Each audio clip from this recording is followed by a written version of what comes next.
beloveds. It's Friday. I'm glad it's Friday. I don't think I can take any more this week. I'm just, I don't like the mornings that I wake up exhausted. And I woke up exhausted this morning. So, yeah. I don't know what to say. All right. But we are really, really, really close to being done with The Voice Celestial. I think we have one chapter, so we have The Awakening, The Pharaoh's Dedication, and then on Sunday we will do the Post-Word, which is probably good because I don't know how long that's going to take. And then we are done with The Voice Celestial. Now the good news is what I've decided to do is I'm going to give the Living the Science of Mind a try. We'll see how that goes. And for the most part, I have loved The Voice Celestial. It's been really interesting, because what I've liked about it is that it's an exploration of what Ernest and Fenwicke Holmes, think about science of mind and their history. Like what did they touch to get to, their ideas for science of mind?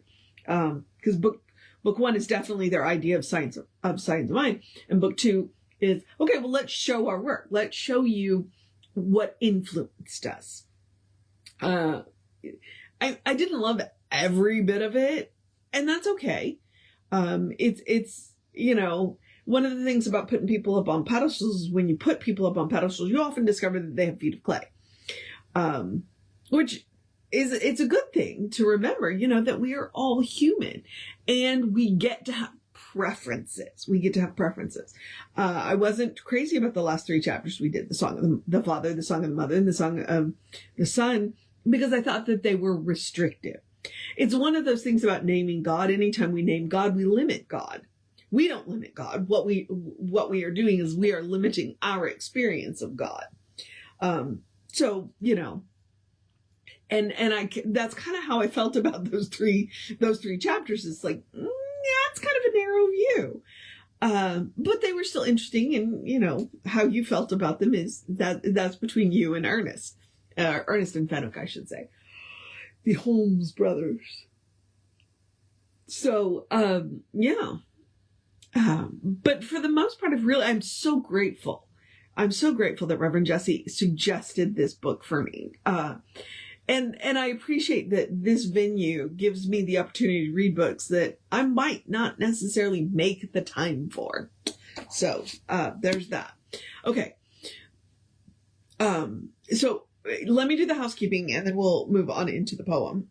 We'll move on into chapter 17, I believe. 17.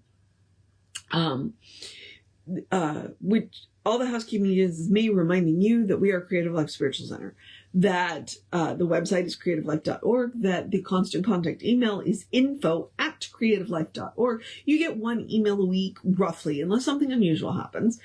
And that just lets you know what's going on for the week and the month at the center. And it has hot links. If it says click here now, it'll take you right to the information one of the person that can help you get it. And it's blind CC. Nobody will see your email. Nobody will get your email. So you won't end up on anybody else's weird email list because of us. So we appreciate that. Now, the social medias. We do not monetize the social medias. We don't want to deal with the ads any more than you do. So what we ask you to do is to like, subscribe, share, follow, comment, because it bumps us in the algorithms when you interact with our pages. So we appreciate that. And the pages are Creative Life Spiritual Center or Creative Life Spark, depending on which platform. And I am the running Rev Ryan on all of the platforms that I am on. So there's that. All right. I think that should be good for the housekeeping. Okay. So get the light on and put the glasses on.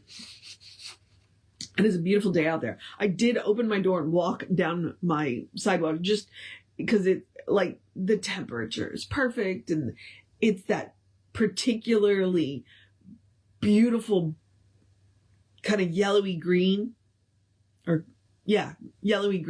of spring. and the temperature's perfect and the air was perfect. And I just, to be out in that.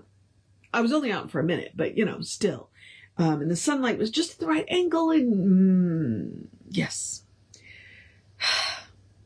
And tomorrow I'll go to the park. Yay. Okay. All right. I've been trying to show you the picture. So this is the picture for today. The awakening. And so chapter 17, the awakening. And we are going to start with the voice of the scribe. With one last look upon the fading faces, one final cadence from the singing spaces, the Farer was alone, with eyes upraised, at first in glory, then with pain bedazed. From deep within he heard a tolling bell, and knew at once, alas, he knew too well, the presence too had faded from his sight, though still he felt a stirring in the astral light. Long, long the silent presence lingered near. None but the keenest sense could see or hear that he was there. He strangely seemed to merge into the Farer's form and face his demiurge. But now he spoke. The presence. Be not afraid, my friend. I have not left you. This is not the end.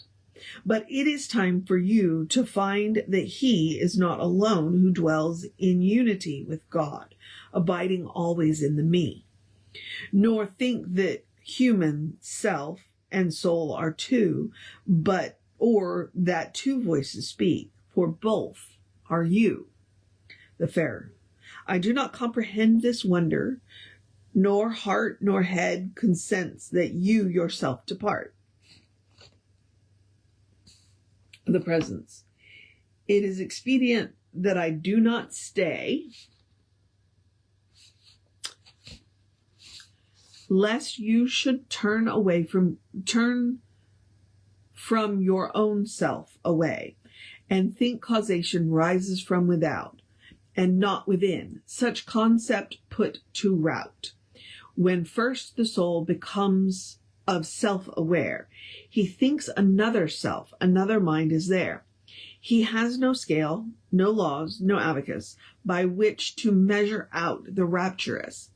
But when a voice is heard, believes some power above himself, beyond the present hour, has come to visit him. Some being from afar, some astral form, some spirit from a star. So thou, whose vision glimpsed eternal me, ascribe the inner voice to outer deity. If now that voice seems faint and far and dim, it is because thyself embodies him. Henceforth his voice, encased within thy tone, shall speak with force, but it shall be thine own. Forevermore thy wide-eyed soul shall be awake, aware that thou thyself art me. The Farer. Thou hast lit my death with lamps of life, unshackled me from chains of earthly strife. Eternity has passed through me in time, and I no more am creature of the slime, but know myself as born again, yet so I cannot part from thee and let thee go. The Presence. You must escape at last from bondage to the sense of separation. Hold it true that he is not alone who knows that he is ever one with the eternal me. The secret of existence is unbarred. And even now the temple bell is heard, inviting all to worship at the shrine of the eternal truth. This is the sign that he will find the Father Spirit hid within himself and do what he has bid. The Farer. I vow myself to this, and I will ever hide myself in him, and there will I abide. Still does my yearning heart desire to know that you will go with me wherever I go. The Presence. One does not stand alone who stands with love, for love is God and God is all. This truth above all others must remain, which I have taught again and yet again. This I repeat and leave with you always, that which you must hold against the coming day. Despite today's bewildered pantheon, the Lord, thy holy God, the Lord is one. Thy God is one, and heaven thy habitat. All shall be well with thee, for thou art that. The living truth proclaims thy deity. He who abides in love abides in me. The scribe. The Pharaoh's face was luminous. It seemed to light the night, as when the stars united spread a pure, unearthly light. The presence. At last you see, the heart can understand, and lead the mind into the Holy Land. This truth doth hold in life and death the same, that he who seeks with an unfailing aim shall reach the goal of wisdom for today, and at the hour when he shall put away this mortal world, his new built soul shall be so filled with memories of the self that he shall wake beyond, still conscious of the me. The scribe. The Pharaoh's face was eloquent with deep and awe-filled stirrings of the mind, as if he bore some burden back and forth across a bridge uniting two infinities. And twice he called out to the presence. When the presence did not make reply, he cried. The Pharaoh. Speak clearly, O my best and only hope. Thy voice grows dim, and shadowed is thy form. Do not depart. I fear thou leavest me. The presence. I chide thee, O my double, for this word. Fear not for anything on earth, nor in the universe. Unlike the prison door, the mind, unbarred, is free forevermore from superstition and belief in two, and brings the long-sought goal to view. Thyself, thy senses, and thy heart today have found their unity. I need not stay. Should I remain, you would divided be, and think that you and I and God are three. The time has come to merge them in the me. Retain thy faith in thy true self alone. In thee is Father, Mother, and the Son. In thee the Lord thy God and the Lord is one. For this I came, for this I go away, that you be born again. This is the day that your divided selves find unity, embraced within the allness of the me. The scribe.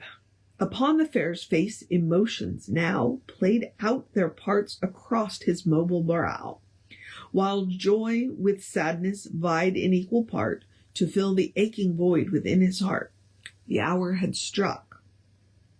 He must assume the role of one who knows no matter but his soul, admitting now what he had long suspected, but which before he had in fear rejected.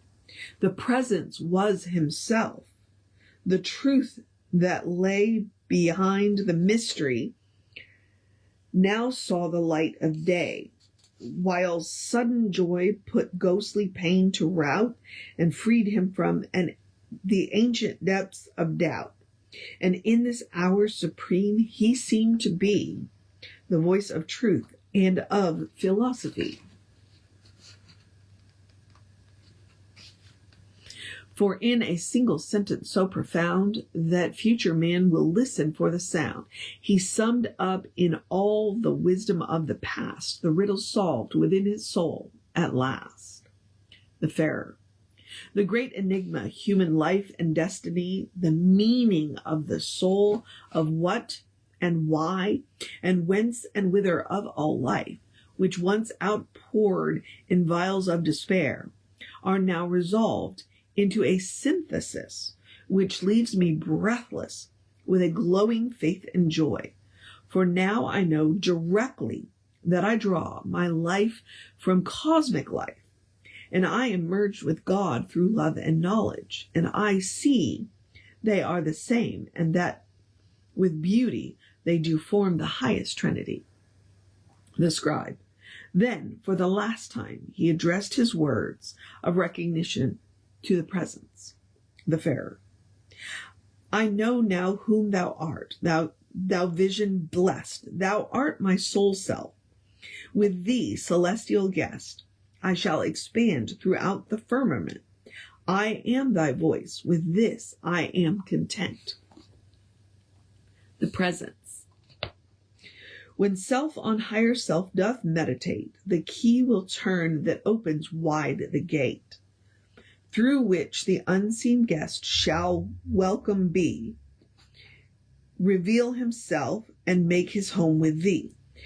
When he has come, shut tight and lock the door against false guests, that they may come no more. All vain regrets, all memories that bind thy lofty soul back to the lower mind of fears and superstitions, and the horde of thieves and robbers of thy peace. Restored to primal self, bring thou thy mind to view the good, the beautiful, abiding, true.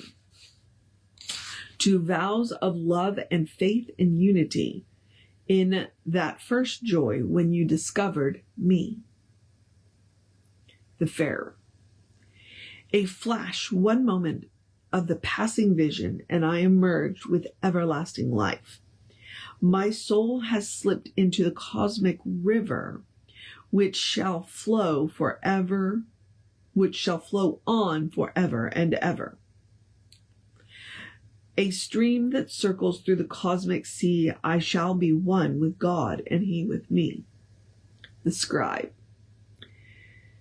Then was the Farer's face enraptured with that soft radiance which clearly glows through alabaster lamps on altars set, and he began with a sigh, and he began to sign a hymn of praise that manifested the only causing cause in notes of love that swept across his heart, and waves of music swept across the heart of gifted melodies, so that the strings appeared to play themselves. His soul was so rapt. And I believe sign should have been sing. The Farer. How shall I praise thy name, from whom creation came, by whom the cords that bind the human heart in fear are loosed, set free? My soul in praise of thee will echo endlessly. Thou art, thou art. Thou art of the life of all, revealed or mystical. In all things of form or thought, the secret riven in love didst thou descend, revealed thou thyself as friend, with such angelic grace, a prince of heaven. The scribe. He paused, so overcome by love and awe, it seemed that he for just one moment saw his visitor, celestial clothed in silver white, fade into glory in a cosmic light. With eyes upraised, amazed, the Farer stood and gazed, so captured and enraptured as to seem in some ecstatic vision or a dream, toward some horizon far, where shone the rising star of first creation, when the worlds were born, and pure ethereal substances of dawn took shape, solidified, and space was occupied, while through the vast deep a shudder ran, and then a voice proclaimed, "Let there be man." The Farer. The search is ended. I myself am he, who was and is. I am eternity and shall abide forever in the me.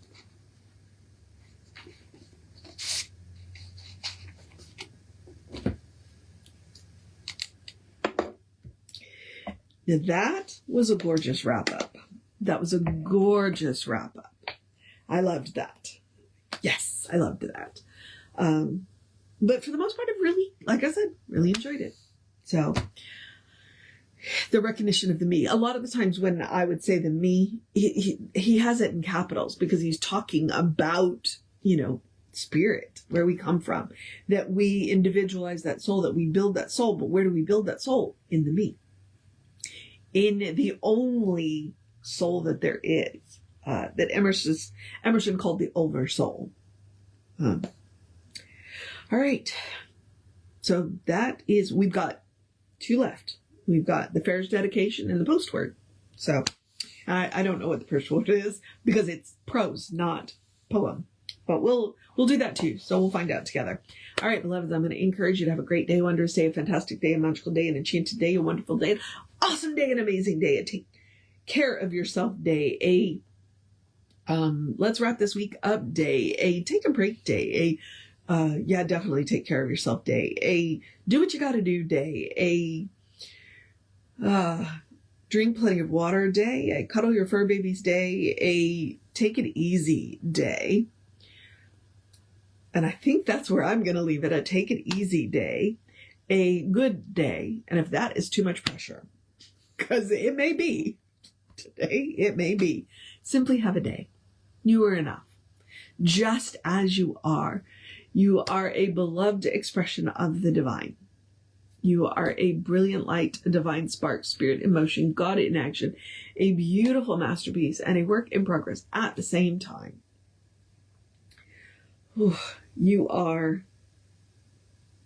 There are words that will come out of my mouth. As Reverend Jesse likes to call us, you are a godling. Explore the truth of your being. Get to know who the divine knows you to be, because the divine knows you to be good. And from there, all things are possible. Anything is possible. All right, beloveds. Reverend David will be on around 5 p.m. with you. I should be back with you around 9:15. I get to go to the park tomorrow, so, timing. Take care of yourself. Know that you are loved. And I will see you next time.